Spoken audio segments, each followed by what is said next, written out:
70കളിൽ പാട്ടിൻ്റെ വസന്തകാലമായിരുന്നു.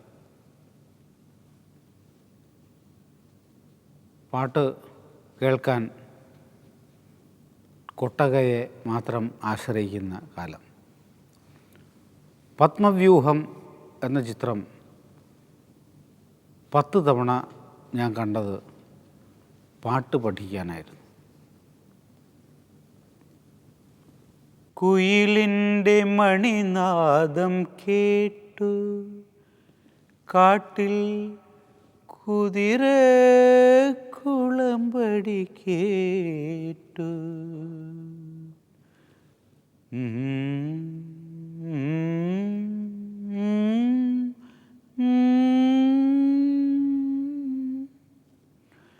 കുയിലിൻ്റെ മണിനാദം കേട്ടു, കാട്ടിൽ കുതിര കുളമ്പടി കേട്ടു, കുറുമൊഴിമുല്ല പൂങ്കാറ്റിൽ 2 കുവലയ പൂക്കൾ വിരിഞ്ഞു. ദാസേട്ടൻ്റെ ശബ്ദം, അതിനെക്കുറിച്ച് ആരും ഒന്നും പറയാൻ പാടില്ല എന്നാണ് ശാസ്ത്രം. പറയുന്നവൻ പാഴ്മൊഴി പറയുക എന്നാണ്. എല്ലാവരും ഗന്ധർവനാദം എന്ന് പറയുമ്പോൾ ഞാൻ കിന്നരനാദം എന്നാണ് അദ്ദേഹത്തെക്കുറിച്ച് പറയാറ്. തുല മിന്നൽ കൊണ്ട് കസവിട്ട നിളയുടെ നൈർമല്യമാണ്, ഇളനീരിൻ്റെ മധുരമാണ്. ഇതൊന്നും ഞാൻ പറഞ്ഞാൽ വെറും അധികപ്പറ്റായി പോകുന്നൊരു കാര്യമാണ്. അർജുനൻ മാഷുടെ വിരൽത്തുമ്പുകൾ തമ്പിസാറിൻ്റെ വരിയെ പ്രണയിച്ചപ്പോൾ, തമ്പിസാറിൻ്റെ വരിയെ പരിണയിച്ചപ്പോൾ ഉണ്ടായൊരു പാട്ടാണത്. വളരെ പ്രകൃതിയായിട്ട് ബന്ധമുള്ളൊരു പാട്ടാണ്. കുയിലിൻ്റെ മണിനാദം കേട്ടു, കാട്ടിൽ കുതിരക്കുളമ്പടി കേട്ടു, കുറുമൊഴിമുല്ല പൂങ്കാറ്റിൽ 2 കുവലയ പൂക്കൾ വിരിഞ്ഞു. ഏത് കുട്ടിക്കും മനസ്സിലാവുന്ന അത്രയും തരളമായി ഭാവബന്ധുരമായി എഴുതിയിരിക്കുകയാണ് അദ്ദേഹം. ചരണത്തിൽ മാനത്തെ മായാവനത്തിൽ നിന്നും മാലാഖ മണ്ണിലിറങ്ങി, ആമിഴിത്താമരപ്പൂവിൽ നിന്നും ആശാപരാഗം പരന്നു, ആവർണരാഗപരാഗം എൻ്റെ ജീവനിൽ പുൽകിപ്പടർന്നു. കേവലം ആ സിനിമ കാണുമ്പോൾ നമുക്കറിയാം അതൊരു വലിയ അത്ഭുതങ്ങളുള്ളൊരു സിറ്റുവേഷനല്ല. നസീർ സാറും വിജയശ്രീയും തമ്മിലുള്ള ഒരു കേവല പ്രണയം.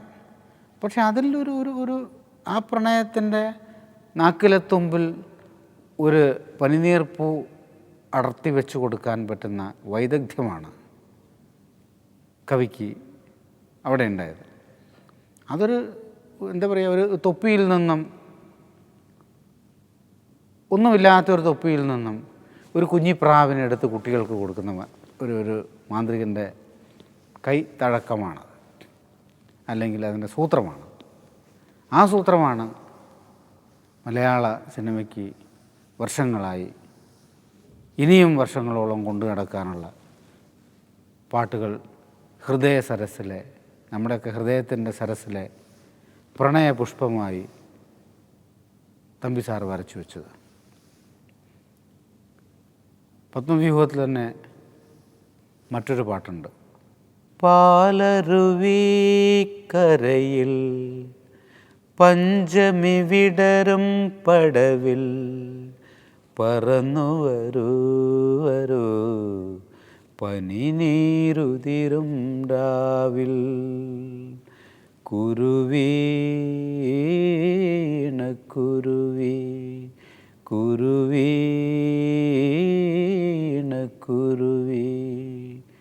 വളരെ നഴ്സറി റൈം പോലെ.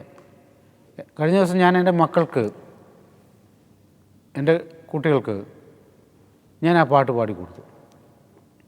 അപ്പം എൻ്റെ രണ്ടാമത്തെ മോൻ പറഞ്ഞു, ഇത് സ്കൂളിലൊക്കെ പഠിക്കുന്ന ഒരു കവിത പോലുണ്ടല്ലോ. ഞാൻ പറഞ്ഞു, അതെ, മനുഷ്യൻ്റെ മനസ്സിലേക്ക് പെട്ടെന്ന് ഒരു ശലഭം പോലെ നമ്മുടെ നെറുകയിലേക്ക് പറന്ന് വന്നിരിക്കുന്ന കവിതയാണ്, സാഹിത്യമാണ്. എന്ത് കലയായാലും ദുരൂഹതയില്ലാതെ നമ്മുടെ നെറ്റിമേലേക്ക്, നെറുകിലേക്ക്, മനസ്സിലേക്ക് പറന്നിറങ്ങുന്ന കുഞ്ഞു കുഞ്ഞു ശലഭങ്ങളായിരിക്കണം സാഹിത്യം, കല എന്ന് സിദ്ധാന്തമുണ്ട്. ആ സിദ്ധാന്തം അനുസരിച്ചില്ലെങ്കിൽ ദുരൂഹമായി കിടക്കും അത്. ഈ സൂത്രം ഏറ്റവും മലയാളത്തിൽ പ്രയോഗിച്ച ആളാണ് തമ്പിസാറ്. ഒരു വിശകലനം അല്ലെങ്കിൽ താരതമ്യ പഠനം അല്ലെങ്കിൽ പോലും ആർക്കും മനസ്സിലാവാത്ത ഒരക്ഷരവും തമ്പിസാർ എഴുതിയിട്ടില്ല.